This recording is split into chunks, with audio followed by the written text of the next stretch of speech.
Welcome to Sharper Square, presented by Hard Rock Bet. We are part of the Volume Podcast Network. This is the show that makes the squares sharper, makes the wise guys pay attention. I am Chad Millman. I'm joined, as always, by my co-host, my companion, my compadre, my BFF, professional bettor, Simon Hunter. Hello, Simon!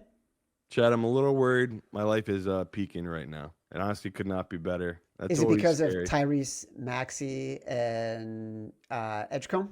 Yeah, I mean, Yeah. VJ. I think they set a not a rookie record, a backcourt record for most points and assists and rebounds and everything through the first three games. And your Bulls are undefeated as well. You're 3-0 as well. Between VJ Edgecombe and Matas Buzelis, I feel like we are in a golden age of fandom here. Obviously, last night, I want to bring this up for a second because I've got a question for you. Freddie Freeman with his second World Series walk-off home run in as many years.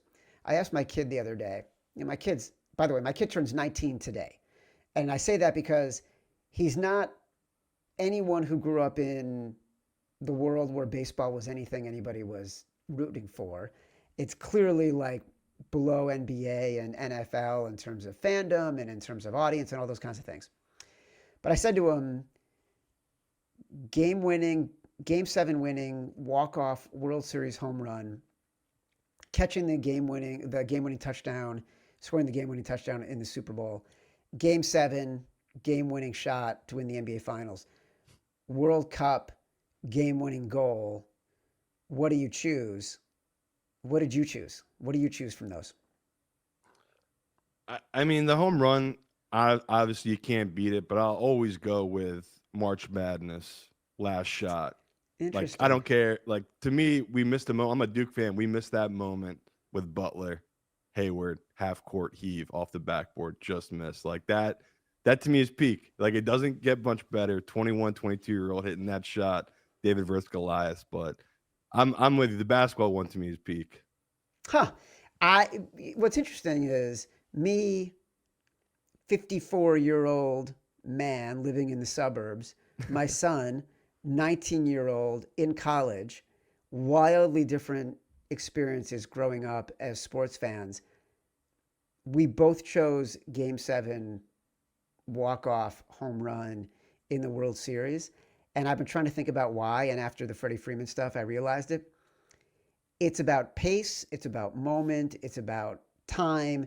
You hit that home run, and it's like 15 seconds of anticipation and glory, right? Because you know it's going out. The entire stadium is on pins and needles. It goes out, everyone goes nuts, and then you got 10 seconds of running around the bases. And when you hit home plate, it is just the enthusiasm, the passion, the happiness, the enthrall of all of it just lasts longer. The anticipation is greater. Everything else is such a moment, like you can't believe it. This, you get to soak in it. That's why I think the Game 7 World Series walk-off home run, easily the best.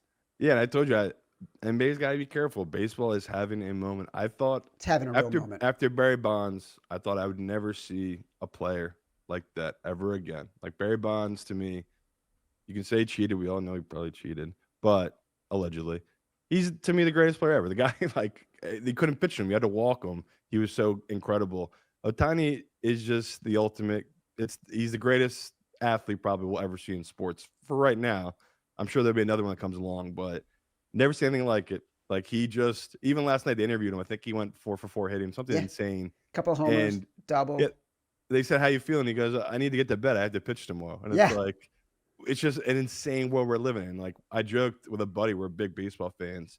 He invented something that never existed before. That's how you know you are a once in a lifetime game changer. And Otani, it's when you strike out the side to start the game, and then we hit a opening home run in the first at bat. An Otani. So it's it's like the guy is just a living legend. Otani, Wembenyama, Shea, Luca, Mahomes, like Mahomes. Like we are living in an age of yeah, unprecedented athletic ability. Um, Listen, speaking of ability, we got a big announcement. big, huge. Okay. Okay. Uh, We went 3-2 last week in our 5 favorite picks from our Sunday morning show. Left a We bunch won- of wins out there. Sorry, people. We did. It's like, how do we go 3-2 when probably the best week we had all year overall? It is and it is. We dodged. I think favorites went 10-2, so I'll take it. Yeah, we won with the Patriots, the Texans, and the Broncos. We lost with the Giants and the Steelers. For the year, we're 24-16 through 8 weeks with our 5 favorites. But that's not the news. A lot of old heads may remember our producer, Matt Mitchell. Who? Matt Mitchell from the fighting city of Rochester, New York, the Paris of Western New York, the prince of the Bills Mafia, a made man, Milwaukee's finest. It's really old Milwaukee, and Matt Mitchell are the best representatives there are of Milwaukee today. Let's welcome back to the show, Mr. Matt Mitchell. Well. Look who it is. Outstanding. Chad Simon, it's wonderful to be back on these precious, hallowed airwaves with you. Yes, I resigned my position at Action Network about 5 weeks ago. I am very grateful to our beneficent overlords now here at Volume for taking me in. And now I get to play totally out of context Chad Millman drops like this one. That's Mac Jones right now. He's a witch nipple quarterback. Mac Jones, witch nipple quarterback. We got Chad's favorite phrase. Hit people in the fucking mouth, run it up their fucking throat. That's it. And my personal favorite. Dad, I have an erection. Who can even remember why these were said in the first place? But now that I'm back in the saddle here, there's a new sheriff in town. I am thrilled to be here, but I just wanted to share before I get the hell out of here and we get to week 9, which is what people care about. I've been at the helm before this season. I'd been at the helm of this show from the production side for about 7 years. I love this show. I wanted to share something I've never shared before, and that is because Bills Chiefs coming up this week. Obviously, big game for us Bills fans. The morning of the 2022 AFC divisional round game, the 13-second game between Buffalo and Kansas City, I actually got a voicemail from Patrick Mahomes. And I know that will come as a shock to a lot of you because I'm a nobody and Patrick Mahomes is the greatest quarterback in the NFL. But for the first time ever, I'm going to share that voicemail with you. Are you ready? Yeah, here we go. I want you to listen very carefully, Matthew. Before this night's over, I will kill you. But before I kill you, I will make you suffer pain so unimaginable, you will wiggle and beg and pray for the gift of death. But when you wake up in hell, you won't find peace. You know why, Matthew? Because I'll be there waiting for you again, Matthew. And he was several times waiting for me again, including this weekend. So shout out Patrick Mahomes. Thank you for haunting both this life and my afterlife to follow in hell. Well, listen, Matt, we're so glad to see your face. It wasn't the same without you. I know people will love hearing all of the ridiculous drops. They will get to enjoy a timeless and evocative experience in audio, which is your love. And I know now we can talk about the Bills and their tragedy of a season that is about to unfold. And we can do it with you in our heads and reference the fact that this is unbelievably painful for you. It's every day's a waking nightmare. If anyone out there has any questions, complaints, want to voice displeasure in any specific way on Twitter, old boy Uncle Mitch, OL boy Uncle Mitch, you can say whatever you want to me, and I'll make sure it gets filtered up the chain. So anyway, best of luck. Feedback is a gift. Enjoy. Feedback is always a gift. Best of luck, boys. All right, well, look, we're going to talk about this Kansas City Buffalo game as we get into it. This is the Tuesday show. We're going to review the entire slate. We're going to check out that Sunday AM show if you want the games that will be our official 5 after we've had a chance to review the latest moves and injuries. There have definitely been lots of breaking moves, late breaking moves on Sundays that have impacted our picks this season. Don't forget, you can get the shows at Sharper Square on YouTube. Go subscribe and like the video. Download from Sharper Square on Apple Pods, Spotify, wherever you get your pods. Okay. Well, let me just say, too, off the top, Matt Mitchell is here. Like he said, if you guys want to talk to him, get on social media, on Twitter, Chad. He's running our account. I mean, me and Chad, we're not the biggest Twitter guys, but Matt Mitchell is on Sharper Square on Twitter, posting our videos. Everyone out there, we really appreciate spreading the word. I mean, they can't see your likes anymore on Twitter. People like all of our videos. Keep giving us love. We appreciate it. Like on YouTube, everything. We love the YouTube love. If you want the real authentic show, you want Matt Mitchell with the amazing drops, you got to check out the podcast. The podcast version, it truly is the best version. We do want your clicks on YouTube, but Matt with the drops, it's the third piece. We need it for the show. It's what makes the show so great. So if you haven't checked out the podcast version, check it out. It's definitely unique with Matt's drops. We love that Matt Mitchell is back in charge. All right, let's kick things off with Thursday night football, Amazon Prime, 8:15. Here's my question. The real bet that I wanted to make, which already the cat's out of the bag. John Harbaugh will definitely and clearly announce his starting quarterback in advance of this game. Yes was minus 1,000. No was off the board. I mean, look, it's priced in. The Ravens opened at 7.5-point favorites. They continue to be 7.5-point favorites. Part of me feels like we're getting value here because if not for the short week and like how the home teams have been doing in these games, I do think anecdotally betting the home favorite has been better than betting the home underdog. And now we're basically getting Lamar Jackson off of, 5 weeks of rest against a Dolphins defense that against the run, other than this past week, has truly been horrific. And the Falcons were not at full strength. So talk me off of betting the Ravens. We might have to call this trap week, Chad.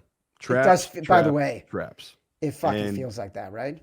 It needs to be though. Like this, the public. We talked about it's a new age, and we have adjusted. I mean, last week proved that. I still can't believe we had a winning week when the favorites went 10-2, whatever it was, something insane like that. I think it was 11-2, and they won after last night, and they all won by an average of like 11 points or something like that.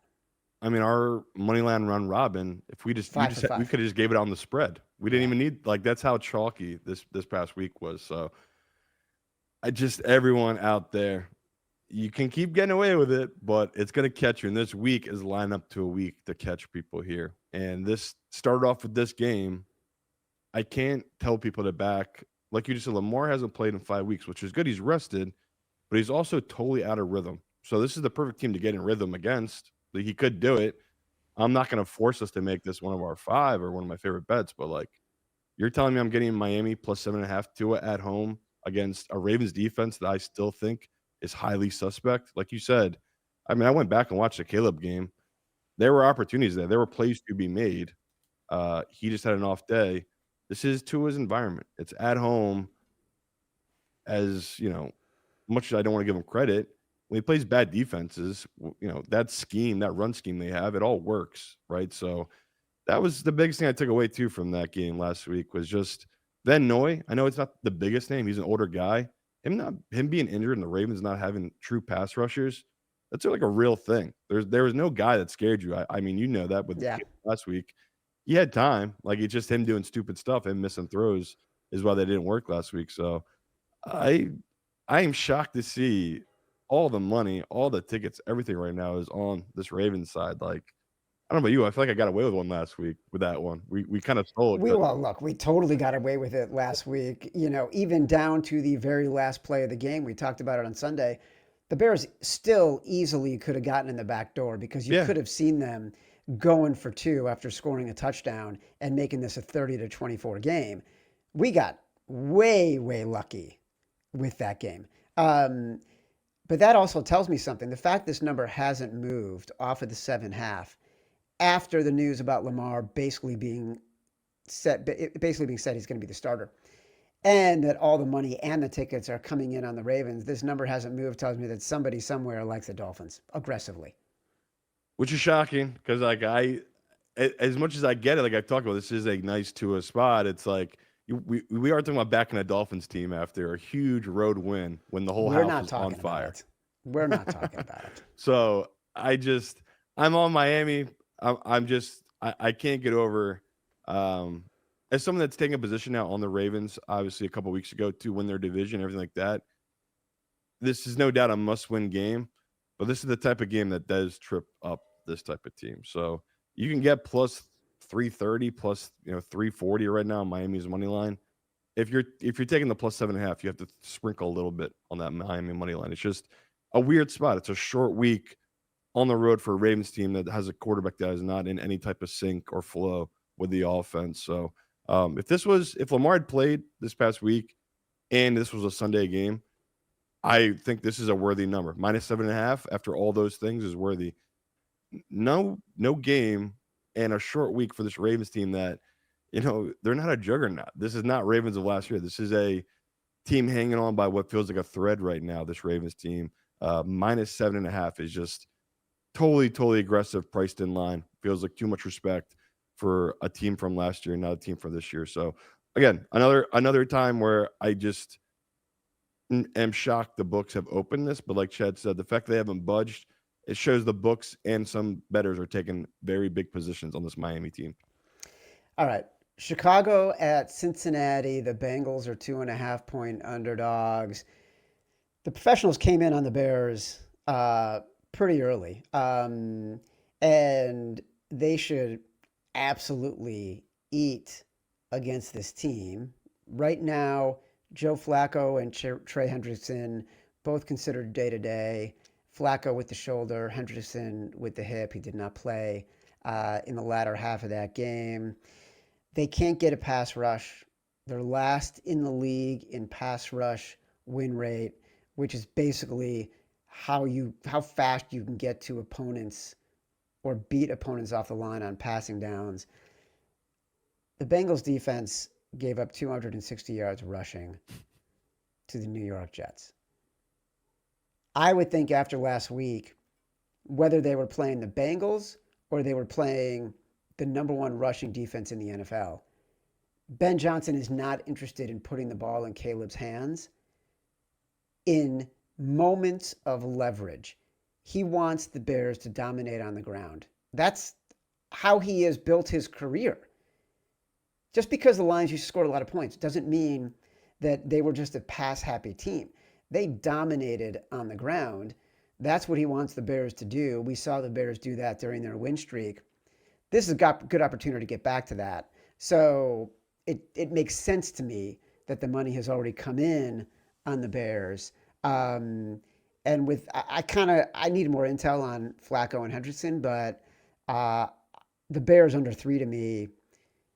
I love so many favorites this week, and you said it's trap week, and I know, but the Bears are the side here. Yeah, and I honestly was going to be all over the Bengals. This was going to be a nice bounce back spot but Flacco is truly banged up. I don't know if people looked at this depth chart. You don't want to see what's behind them. You don't want those guys coming here. So, yeah, between these two teams and all their injuries, I need to know who's back in this Bears secondary. And not a lot of people. It's bad. No, right. So, I mean, that's the thing. It's like, again, we have to give up picks here. The over is probably the spot where most people are going to go, but I don't know how you can take a position on that over or side or anything like that without knowing what Flacco's health is. So you're right. Like if you're going to make an early bet here and you have to make a play, Bears minus 2.5, that to me is the safest, regardless of what's going to happen going forward of a bet right now compared to a Bengals team where if it is no Flacco, this could easily bump up to 4 or 5, another 2 or 3 points. So yeah, this early line value, your early read here is definitely right on this Bears team. Atlanta at New England. This number is bumped down from 5.5 to 5 at Hard Rock Bet. There's still a bunch of 5.5s out there. It originally moved on Sunday 2 points from 3.5 up to 5.5. That was Wise Guy Money moving the number and totally made sense. You had just seen a Falcons team very shorthanded. No Penix, no Michael Penix, no Drake London. They were without Zach Harrison, who's their leading pass rusher, on a very bad pass rush. They lost Jesse Bates midway through the game. So you could see why the number moved and why the wise guys pounced on it. Also, the Drake May phenomenon continues. Even when he was sacked 5 times, he was still throwing bombs and breathing touchdowns. But I understand the buyback. I haven't gotten confirmation on who's going to be playing for the Falcons. If I knew it was going to be Penix, if I knew Drake London was going to be playing, if I knew Jesse Bates was definitely going to be back, Zach Harrison is still questionable. He's the only guy who's gotten any pressure on this defense. I'd be more comfortable playing the Falcons, but until I know who's playing, I kind of can't play this. Yeah, but it's another game where we're supposed to play the Falcons. This is probably supposed to be 3.5 line, and it's just a tough spot for us where it's like we don't know the health of any of these guys. I have no doubt that even if Kirk is cleared, I don't know if I'm even want to bet it. Maybe if it gets up to 7.5 or some key number like that, I can bet on Kirk. But he just looked so bad and so out of sync last week, and just someone that's not. You look like someone has not been practicing with the ones, right? He just did not look comfortable at all running that offense, and everything suffered because of that. They couldn't run the ball either against a horrible run defense because the defense knew they're like, we can just stack the box, and make Kirk try to beat us. So I'm with you. Not going to force it, even though this New England stuff is just insane. You look at their last couple games, they're playing like a top 2, top 3 AFC team right now. They're just an absolute juggernaut. So, yeah, I'm not in a rush to stand in front of them unless I have a good number and I know the health of this Falcons team. But, yeah, everyone can tell if this is Penix and this is, a fully healthy Falcons team, this number is inflated. But as we sit here right now, properly priced. Like if this is what you're looking for, a Drake May versus Kirk Cousins, yeah, I would take the Patriots here. And I'll tell you this, Hard Rock is the only book at 5. Every other book is 5.5. So if you want the best number on the Patriots, Hard Rock has it. Los Angeles Chargers visiting the Tennessee Titans. The number's 9.5. It's dropped down from 10. So some brave soul, professional, syndicate, I don't know what, has come in on the Tennessee Titans. It's a big number to cover for our oft-injured, underperforming heroes in Los Angeles. But this is the week we bet them, right? When they are road favorites against a terrible team, after we didn't bet them as home favorites against a decent team. Should be an auto play for us on the Chargers, the team we are constantly chasing and never getting right. And it turns out this will be the Titans' week to actually play like an NFL team and cover the spread. So I just feel like on the field, I know what I should do. Mathematically, I know what I should do. Emotionally and spiritually, I kind of just don't want to do anything with this, and I know I'll find things I like more. No, I'll be in a constant battle every week trying to get Chad to fade this Tennessee team. And you missed it last week. Should have been all over the Colts. We missed it. And same thing here with the Chargers. What is there to back this Tennessee team? They are down their number 1 and number 2 corners, which you can say it's not that big of a deal. The number 1 corner, a guy they paid off the Chiefs for millions and millions of dollars, that's a big deal. Your number 1 run defender, Jeffrey Simmons, being out, that's a huge deal. So if it's no Ridley again, no Jeffrey Simmons, like if they're done all these major pieces and they're already a terrible team with bad coaching, not minus 9.5, I will promise you I will get there. I will get there on that Chargers team. No doubt about it. So, yeah, I would love to hate on the Chargers and be like, you're right. This is probably a Titans spot, but I still think the books are just – I see clearly now. I feel like we were just so blind last year, and I just – as someone that's just been fading this Tennessee team, it's the best. It is just the best. They are just such a train wreck. Everything about them is – like even their coaching decisions. Like they had a couple punts last week where it's like, does this guy not understand he's playing against a Colts team that's just going to keep scoring against them? Like – you can be 4th and 4 from your own 20, and it's a 7-point game. You should be going for it, Tennessee. You don't have a functional defense right now. So, yeah, Chargers, I'm with you. That was last week was their best game of the year. I could see them keep rolling here. This Chargers team just feels like another great matchup for them where they want to run the ball and there's just no defenders downfield that can stop Lad McConkey, Keenan Allen, like that type of. I mean, their tight end now for the Chargers all of a sudden is a stud. This rookie tight end. Oronde Gadsden. I used to love Oronde Gadsden when he played for the Dolphins. Yeah. He had massive hands and was so good at catching the ball. Huge fan of Oronde Gadsden. So yeah, just I get where you're coming from. It's like, is this line too big? I don't think it is. So I'll grab the 9.5 while I still can, and I think this gets back up to 10.5. Minnesota at Detroit. Detroit is an 8.5-point favorite. I am very excited to hear your response to my analysis of this game because the first thing you said off the top of the show, as soon as you said that, it's trap week, my mind immediately went to this game, and I don't care because Chad's Choice, presented by Hard Rock Bet, is going to be the Detroit Lions. And when I bet this on Sunday night, I felt great because I got it 8.5, and by Sunday night it was up to 9.5, and it seemed like it was just going to steam more aggressively across the board.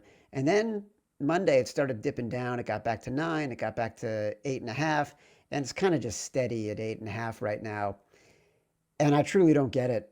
Like, we're talking about a Minnesota Vikings team that has kept J.J. McCarthy on the bench. He may or may not have been ready, but it's an awfully long time for the injury that he had. And they rolled out Carson Wentz, who was playing with torn labrum, separated shoulder, going out there against the Chargers in agony. Now they're bringing J.J. McCarthy back against a Lions pass rush that is fierce, against a Lions secondary that is getting Brian Branch back from suspension, Kirby Joseph back from injury, Terrion Arnold back from injury. They are at home. Christian Darrisaw left the game last week for the Vikings with a knee injury. The Lions rushing game, we know it's elite. We know that Dan Campbell and Jared Goff at home covered at about a 70% clip. And everyone talks about how great the Vikings defense is, and their pass defense is good. Their rush defense is bad. Not mediocre, not something where, they're just not as good as the pass defense.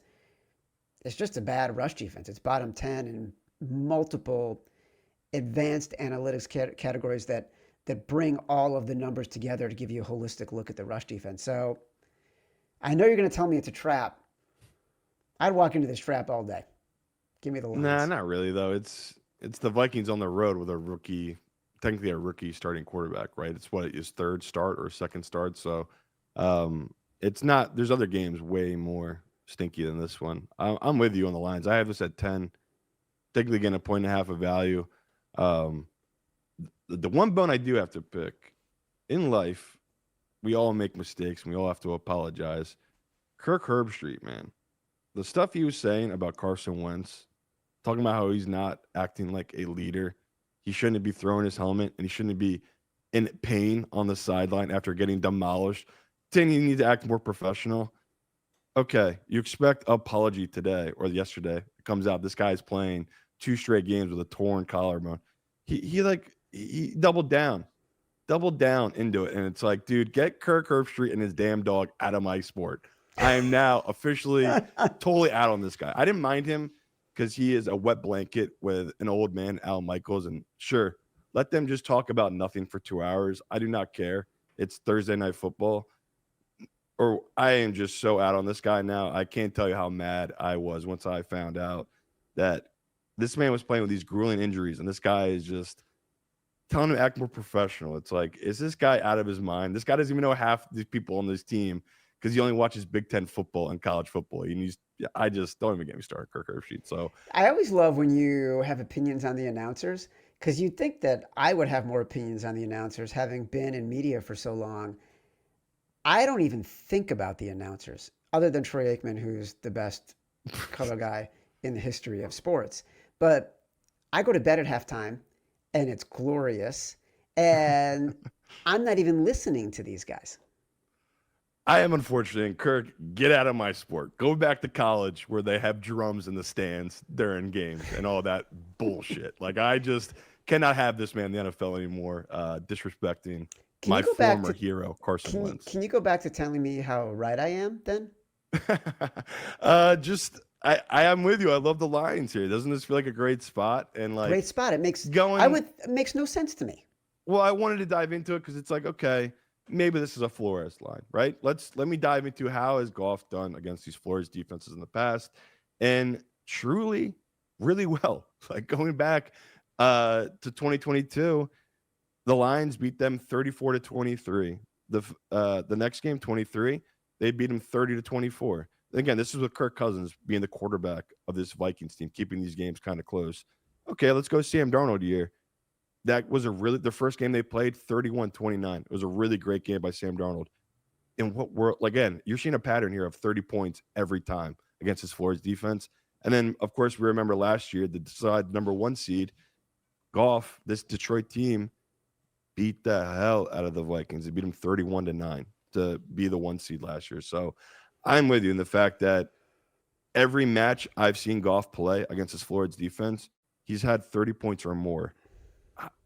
I really don't see this kid coming in here and putting up 21, 22 points against this Lions team. So I know, pretty shocking, Chad. I'm with you on it. I'm excited to dive into the trends here, but of all the quarterbacks that I just don't like betting as big favorites, I've never wavered that I always feel confident betting Goff as a big favorite at home indoors. So if I've been standing on it and we've been doing it, I'll join you, brother. I love your Chad's choice this week. Fantastic. I love it. It's super chalky, though. It's like the biggest public play of the week, but I don't care. Of course it's chalky, but everyone's got the same thought we do. That's been winning occasionally, and I don't mind being on the right side of the public. Carolina at Green Bay. This number is 12.5 for the Green Bay Packers. They finally played like the full and complete team that everyone thought they could be. Jordan Love completed 20 straight passes in the game. The Packers outscored the Steelers 21-6 in the final 19 minutes and 17 seconds of the game. Do you know how I know it's exactly 19 minutes and 17 seconds? I don't. Because on, what was it, Sunday night, the Packers were up at halftime. I forgot what it was. And Pittsburgh was 17-6. Pittsburgh was up 17-6, whatever it was. 17-7. Yeah, something like that. 16. I think it was 16-7. 16-7. So I just been staying up way too late, and I got to go to bed. And so I go to bed at halftime, and I'm ready to turn off the light because I like to read for a little bit before I go to bed. It helps me fall asleep. And I say to my wife as I'm rolling over, hey, just type into Google, give me Steelers-Packers score right now. And she gave me the score. She said it was 19-14 with 5:43 left in the game. And in the third. In the third, I mean. Yeah, you're with me. Thank you. And I'm like, okay, great. So when I woke up and saw it was 35-25, I remembered exactly what the score was and the time was when I went to bed. And by the way, I can't recommend going to bed at halftime of a game when you have a bet enough, because otherwise you're spending the next 3 hours agita, better's math, stressing out, and then you're not falling asleep when you have no impact on the outcome, and you can wake up and feel better, and it's a 2-minute thing. Yeah, and obviously bad bet by us, Pittsburgh. Felt good at halftime, like we were saying, but yeah, this, again, don't want to complain about the refs, but basically the game, Chad, stupid enough, came down to Rodgers thought he had an offsides. The refs didn't call it, even though it was clear offsides, plain as day, offsides with the defense. They punt, give the ball back to Jordan Love. I think it was 3rd and 10. Blitz in his face. He has like a underthrown ball just off his back foot, Jordan Love. And Tucker Kraft, a little bit of a push off, but just an insane play by him. Catches it and takes the ball, say 70 yards downfield. Tucker Kraft. And after that point, I think they scored like 3 straight times. Yeah, it was just over. They scored 21 points.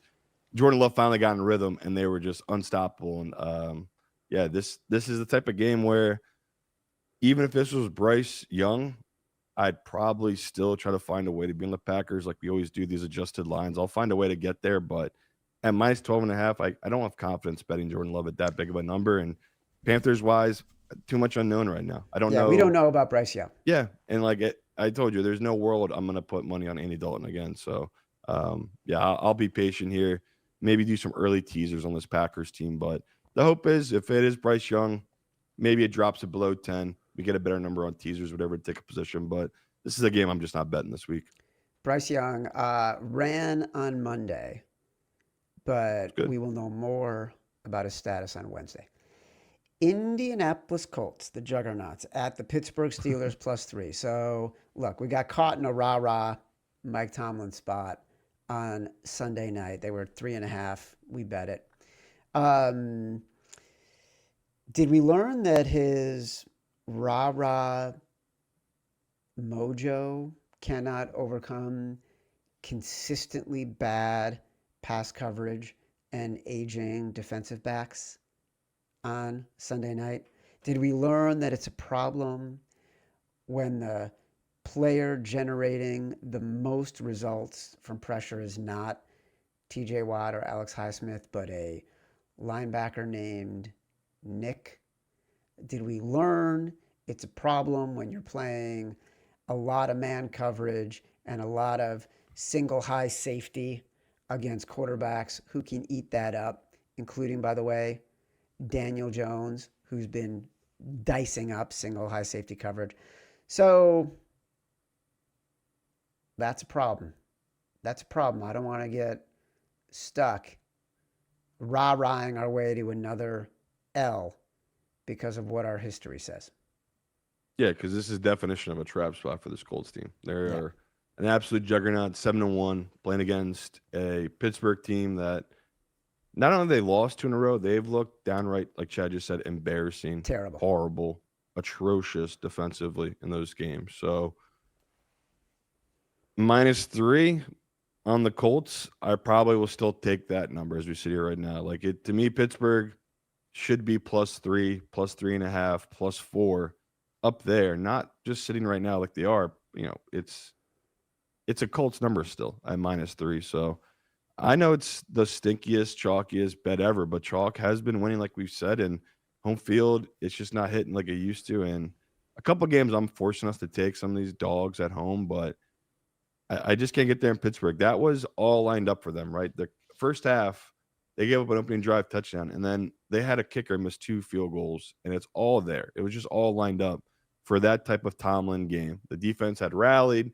They were playing better, looking better.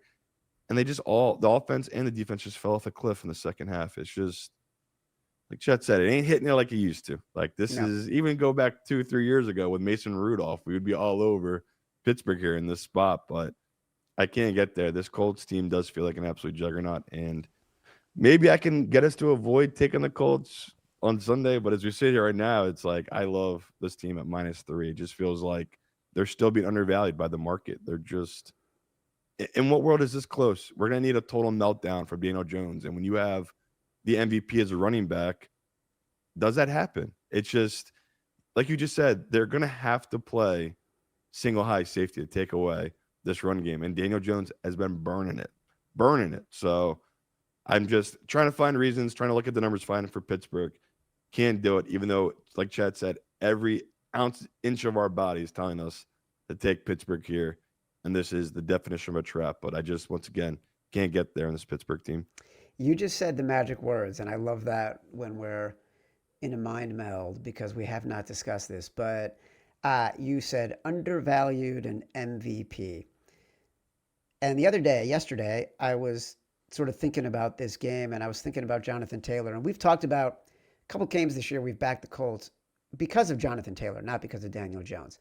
So, of course, I had to go check the MVP odds to see where is Jonathan Taylor in the current race to be MVP after the weekend that he had against the Titans. Right now, the people who are ahead of Jonathan Taylor in the MVP race, Patrick Mahomes, Josh Allen, Drake May, Matthew Stafford, Baker Mayfield, Daniel What? Jones. They don't have my guy Hurts up there?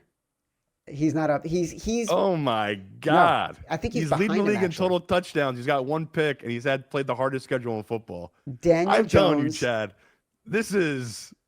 Oh my God! I'm about to lose my mind right now because I don't look at MVP shit, but holy hell, Daniel Dude, Jones, that's Jordan ridiculous. Love, Jared Goff, and then Jonathan Taylor at 20-1. That's still honestly that's too high for You know? Jonathan Taylor. Yeah. Even though he's been incredible. Hold on one second.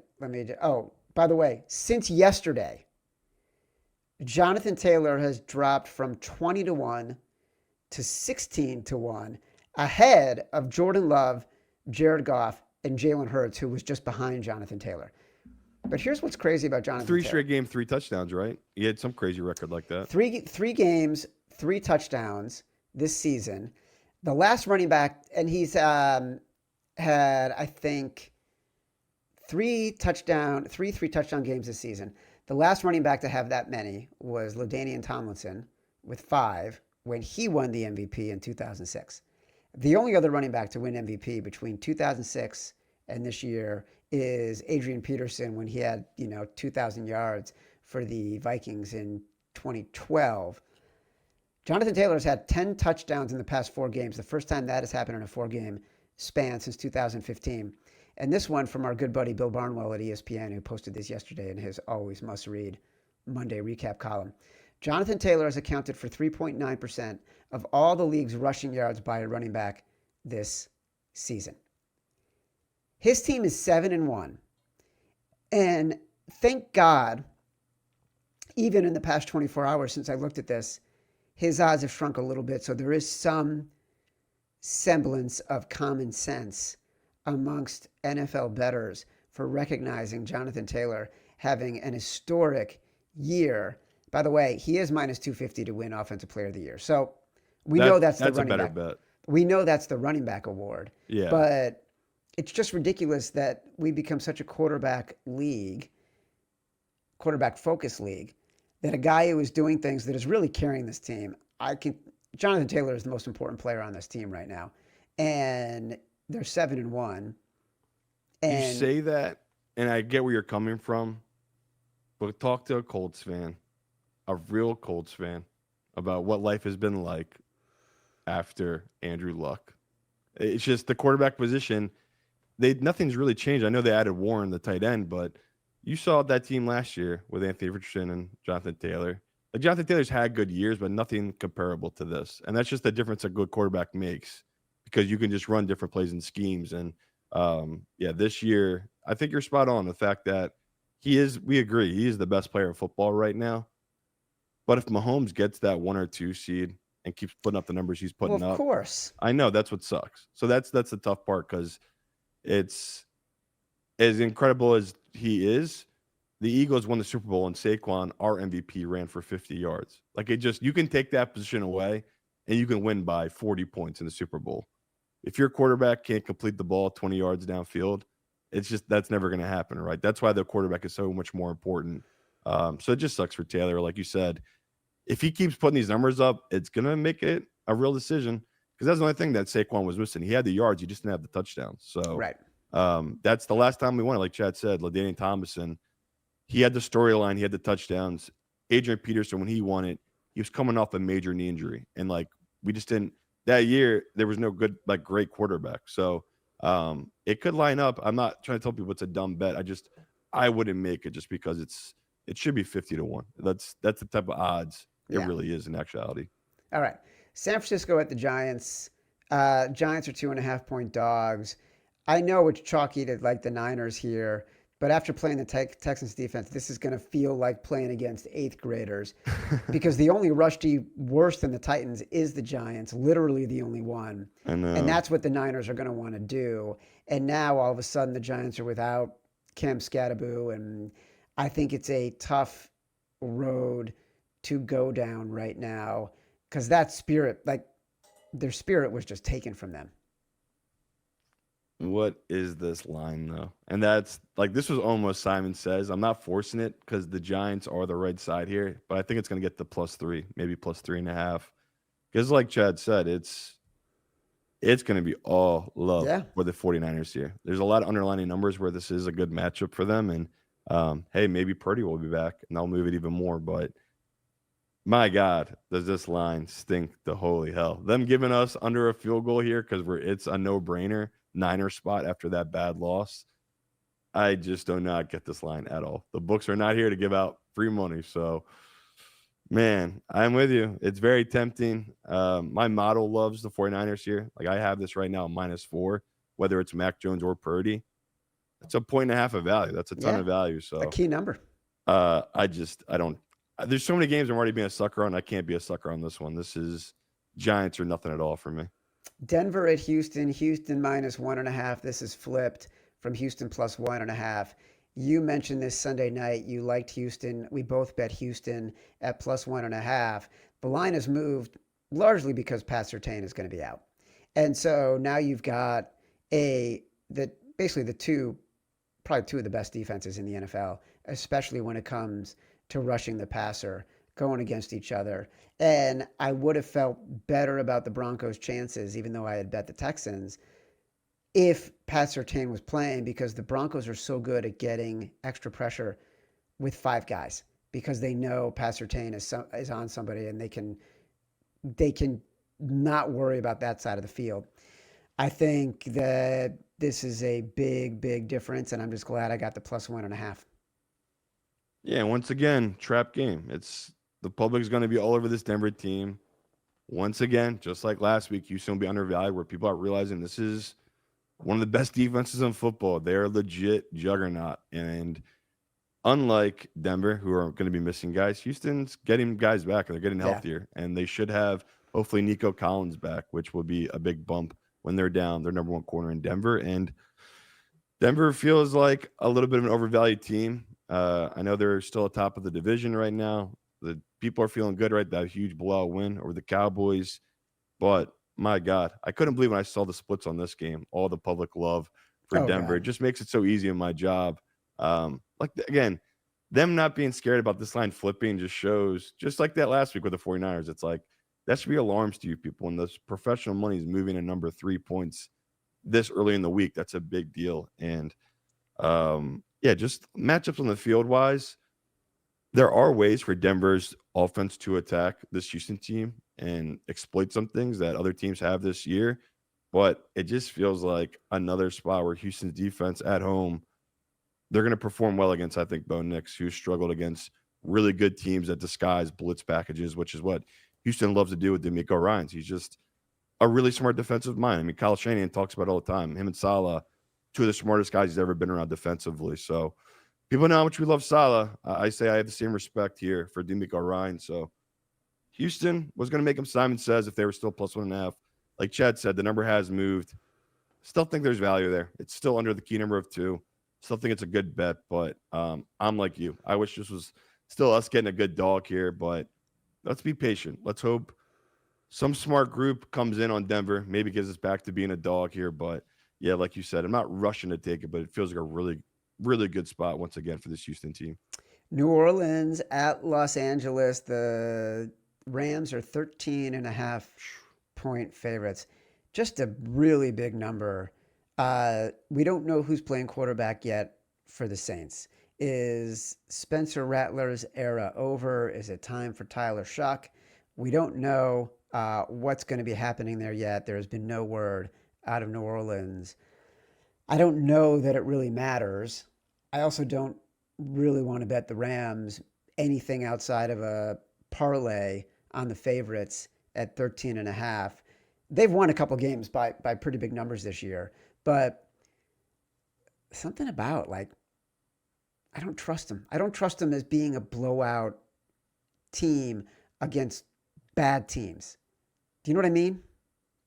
And I think that's just because in the past they haven't been, and maybe this year is different, and they're just going to roll these bad teams, and that's, something that's just fluky with them being this season. But I'm with you. I have honestly no interest in taking this game or betting this game. Like, same thing with that Green Bay game that I think you already talked about. Maybe we'll take an adjusted line here on LA, but I have a hard time trusting either team, let alone this Saints team that we don't know who the quarterback is, and that's a big deal to me trying to bet it.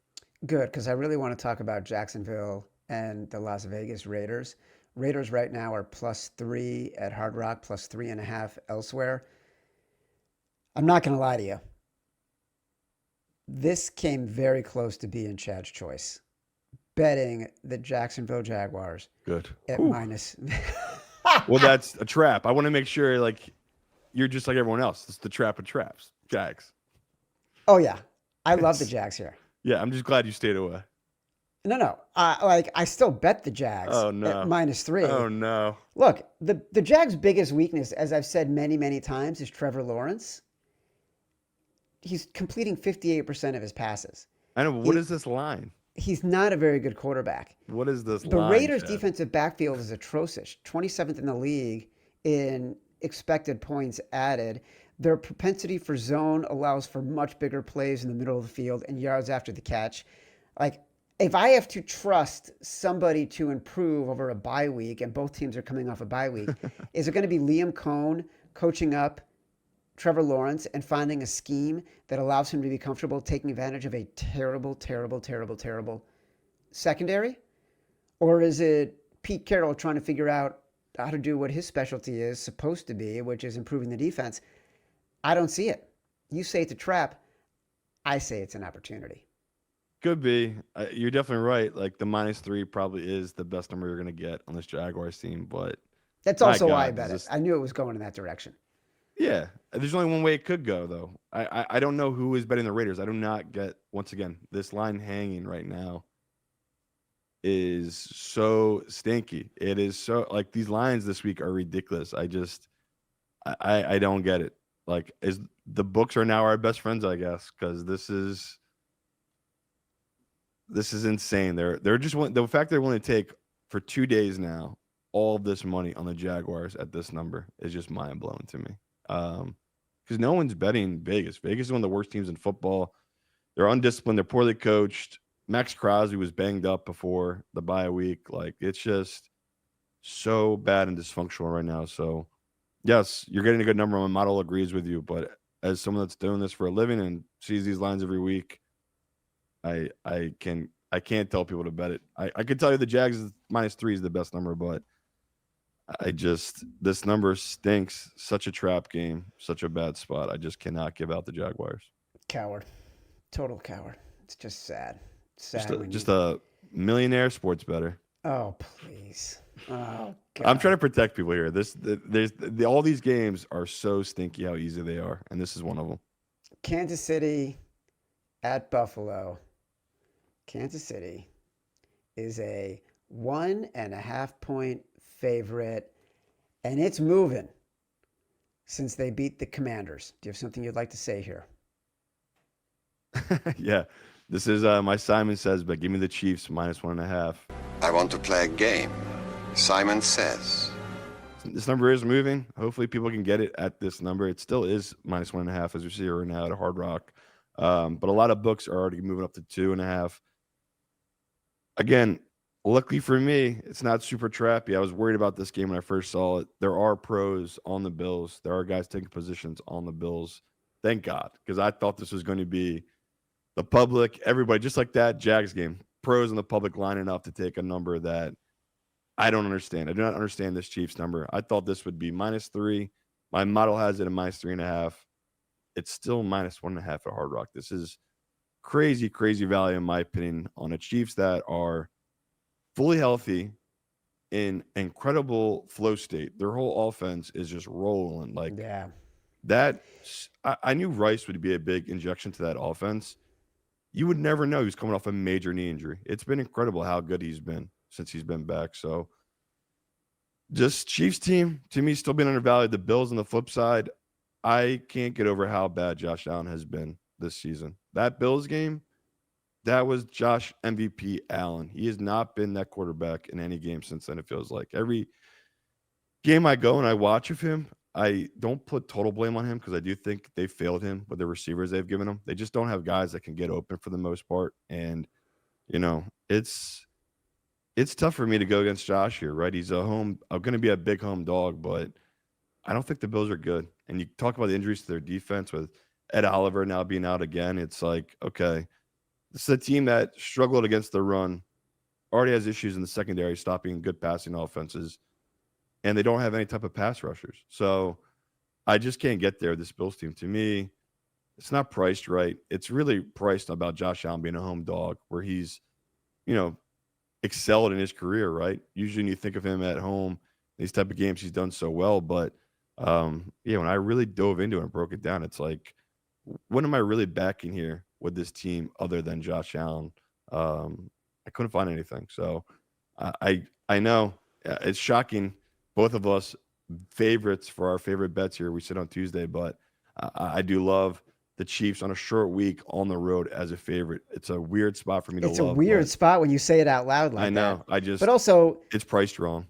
Ed Oliver's out. Like, that's a big deal. When you're saying Ed Oliver is out for the Bills, and that's what you're sort of hanging your hat on as a Bills fan, that he's the best defender and he's out. This Chiefs team, defensively, offensively, they look so much better than they did last year. It's the exact right plays on both sides of the ball at the exact right time. They are not flustered. They really look like, when moments of stress occur during the game, you can feel the tension across the field, right? You can feel it from the players. You can feel it from the coaches. You never feel that from the Chiefs. You just don't. It doesn't matter whether it's Spags or Andy Reid. Like, you just don't feel anything nervous or anxious coming from them because they are playing in such a zone right now. So, yeah, we both love the Chiefs here. Yeah, and like even last night, a really stupid game where things weren't going their way, right? They have, 7 points to start the game, and all of a sudden it was tied at half.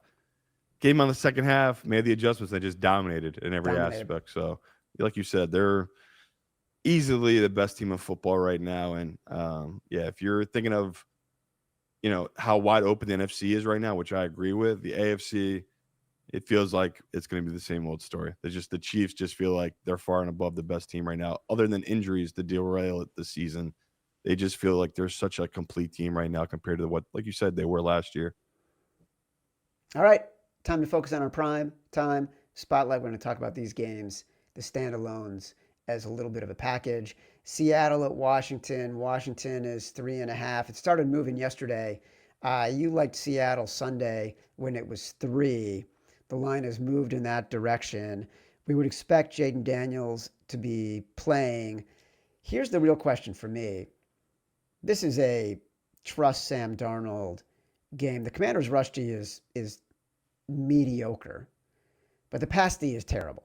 Bottom 5 in every category, basically. Yeah.